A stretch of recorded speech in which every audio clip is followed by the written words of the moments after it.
Hello there, John DP here again. As you can see this time, I've moved over towards my bag.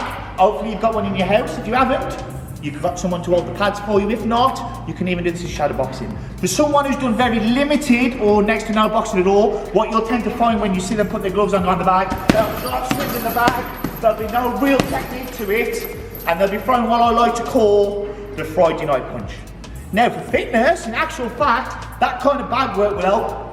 But if you want to become better rounded boxer and better at technique and focus more on a boxing mind and the skill of boxing, you need to have more focused approaches, which is what I'm going to show you in this next video. So on my bag now, the first thing we need to remember is this bag doesn't hit back. When we was up against opponents or if we were sparring against somebody, they would. So we need to bear that in mind with the techniques that we do.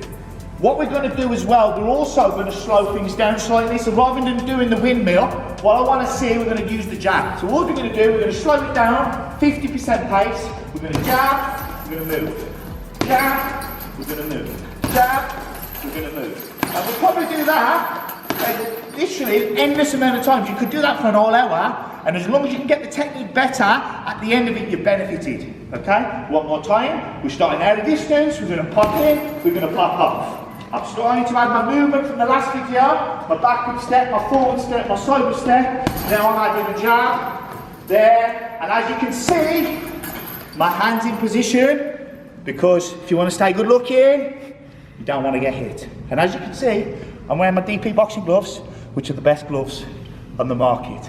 Okay, we will be covering these specific punches, the jab and the cross, in greater detail in future videos. But what we're going to do now, we're going to move on from the jab position that we've got now, and what we're going to attempt to do is add the cross. So we're going to be jabbing, we're going to be jabbing, every now and then the cross is going to be going. There, there, there.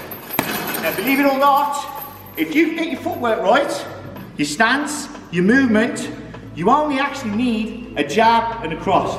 You can win boxing fights just with the jab alone. So if you can really perfect these basic two punches and the stance and the movement, you're already more than halfway there, believe me and you.